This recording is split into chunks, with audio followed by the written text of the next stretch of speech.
ନନ୍ଦ ଏକାଦଶୀ ଦିନ ଉପବାସ କରି ଭଗବାନଙ୍କୁ ପୂଜା କରିଛନ୍ତି। ସେହି ଦିନ ରାତ୍ରିରେ ଦ୍ୱାଦଶୀ ଲଗ୍ନ ଆସିଯିବାରୁ ସ୍ନାନ କରିବାକୁ ଯମୁନା ଜଳରେ ପ୍ରବେଶ କରିଛନ୍ତି। ବରୁଣଙ୍କର ଜଣେ ସେବକ ତାଙ୍କୁ ଧରି ନେଇଯାଇଛି। କୃଷ୍ଣ ବରୁଣପୁରକୁ ଯାଇ ପିତାଙ୍କୁ ଫେରାଇ ଆଣିଛନ୍ତି।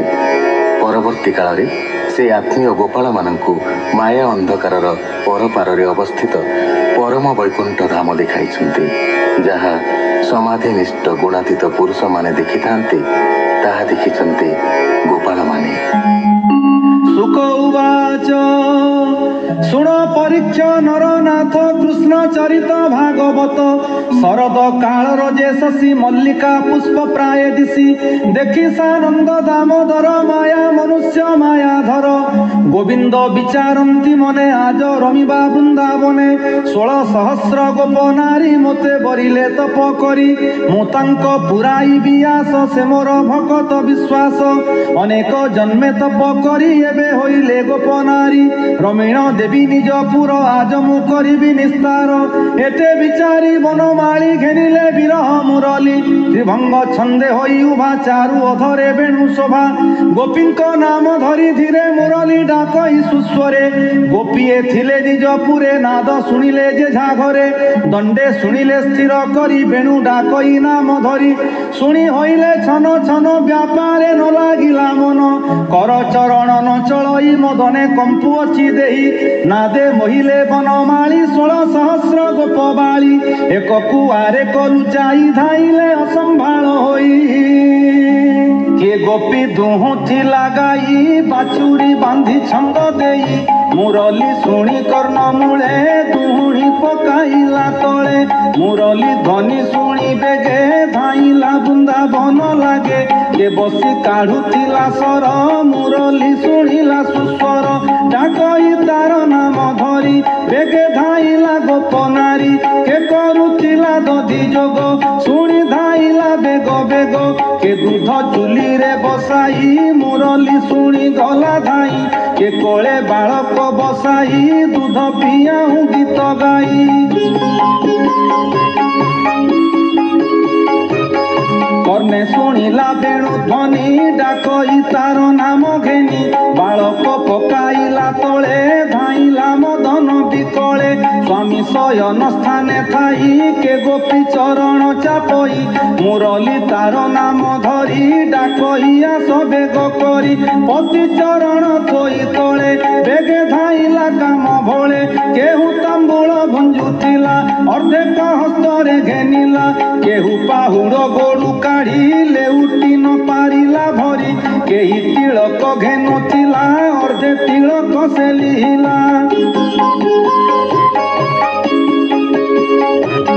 କେ ଗୋପୀ ରତ୍ନ ଚାପ ସରି ଚରଣେ ବାନ୍ଧିଲ ପାଶରି, ମୁରଲି ନାଦ ଅନୁସରି ବନେ ଧାଇଲା ଗୋପ ନାରୀ। ଏମନ୍ତେ କହି ବଇ କେତେ 16,000 ଯେ ଝାମତେ, କାହାର ସ୍ୱାମୀ ବଳବନ୍ତ ଆଗରେ ଓଗାଳିଲା ପଥ। କାହାର ପୁତ୍ର ଗୋଡାଇଲା ଶ୍ୱଶୁର ଖୁଡୁତା ମଉଳା, ଭାଇ ଭଣଜା ଇଷ୍ଟ ମିତ୍ର ଆଗରୁ ଓଗାଳିଲେ ପଥ। ବୋଲନ୍ତି ଗୋପୀଙ୍କି ଅନାଇ ଏକଥା ଉଚିତ ନୁହଁ, ରଜନୀ କାଳେ ଯାଅ ବନ ଲଜ୍ଜାକି ଛାଡ଼ିଲା ବଦନ।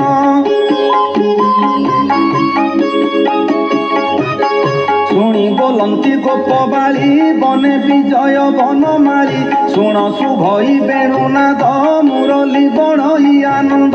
କ୍ଷଣେ ମୁରଲି ନାଦ ଶୁଣି ଆମ୍ଭେ ଆସିବୁ ଏହି କ୍ଷଣି, ଦାସ ବତ୍ସଳ ଭଗବାନ ମୋହିଲେ ଗୋପାଳଙ୍କ ମନ। ତୁଣ୍ଡରୁ ନଇଲା ଉତ୍ତର ବାହୁଡ଼ି ଗଲେ ଯେ ଝାଘର। ଏକ ଗୋପିକା କ୍ଷୀଣ ଦେହି ଗହଳେ ନ ପାରିଲା ଯାଇ, ତାହାର ସ୍ୱାମୀ କର ଧରି ଘରେ ଆଣିଲା ନିଜ ନାରୀ। ଗମ୍ଭୀରି ଭିତରେ ବାନ୍ଧିଲା ଅନେକ ମାଡ଼ ହିଁ ମାଇଲା, ଦ୍ୱାରେ କବାଟ ଦେଲା କିଳି ବିକଳେ କାନ୍ଦଇ ଗୁଆଳି। ମୁରଲି ତାର ନାମ ଧରି ଡାକଇ ଆସ ବେଗ କରି, ସେ ଗୋପୀ ବନ୍ଧନରେ ପଡ଼ି କାନ୍ଦଇ ସ୍ତମ୍ଭେ ମୁଣ୍ଡ କୋଡ଼ି।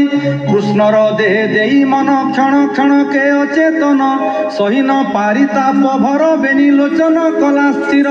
ନୟନ ପିତୁଳି ଲେଉଟି ଭିତରେ କଲା ଏକ ଦୃଷ୍ଟି, ଧ୍ୟାନେ ଦେଖିଲା ভগবান নির্ভরে কলা লিঙ্গন ডাকিলা কৃষ্ণ ত্রাহি ত্রাহি প্রাণ ছাড়িলা চুম্ব দেই জীবন ছাড়ি রস ভরে পশিলা গোবিন্দ শরীরে শুনি পরীক্ষা দণ্ডধারী মুনি চরণ তଳେ পড়ি বলই হেলি কৃতকৃত্য শুনি চরিত ভাগবত ভৌমনি হইলি চকিত তুমি কহিল বিপরীত পরপুরুষে মন দেই যে নারী কান্তের ময়ী বিতপিপাত হই তারে নরকে পড়ই নির্ভরে সে কিংবা গোবিন্দে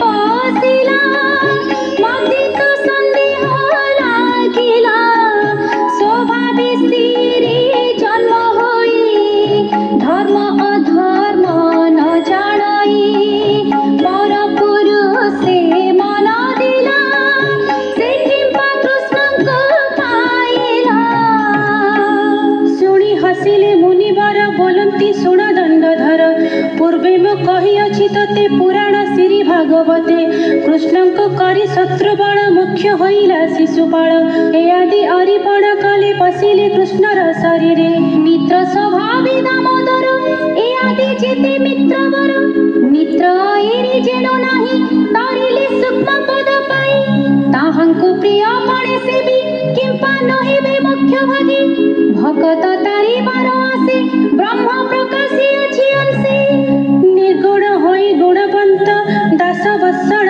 ଗୋପୀନାଥ ତାହାର ନାହିଁ କାମ କ୍ରୋଧ ଏକଇ ସ୍ୱଭାବ ସୁହୃଦ ଯାହାର ମନ ହୋଇ ଲୟେ ସେ ପ୍ରାଣୀ ପଶି କୃଷ୍ଣ ଦେହେ ଏଣେ ତୁ ସନ୍ଦେହ ନ କର ମହାମହିମା ଯୋଗେଶ୍ୱର ଏଣେ ନ କର ଖେଦ ଚିତ୍ତ କହଇ ଶୁଣ ଭାଗବତ ଗୋପୀଏ ଗଲେ ରାତ୍ର କାଳେ ମିଳିଲେ କଦମ୍ବର ତଳେ 16 ସହସ୍ର ଗୋପମାଳି ଦେଖିଲେ ପ୍ରଭୁ ବନମାଳି ନାନା କୁସୁମେ ପରିମଳ ହୃଦେ ଲମ୍ବଇ ବନମାଳ ଗୁଞ୍ଜରା ପାଟି ତାଳୁମୂଳ ଶ୍ରବଣେ ମକର କୁଣ୍ଡଳ ନୂପୁର କଙ୍କଣ ବିରାଜେ ରତ୍ନ ବିଖଳା କଟି ମାଝେ ପୀତ ବସନ ବେଣୁଧର ନିବିଡ଼ ସୁରଙ୍ଗ ଅଧର କୋଟିଏ କାମ ନୁହେଁ ସରି ଦେଖି ଉଷତ ଗୋପନାରୀ ଅନଳ ଦେଖିଣ ପତଙ୍ଗ ଯେହ୍ନେ ଧାମନ୍ତି ଉଦବେଗ ବେଢ଼ିଲେ ସତେ ପୁର ହୋଇ କମ୍ପନ୍ତି କୃଷ୍ଣଙ୍କୁ ଅନାଇ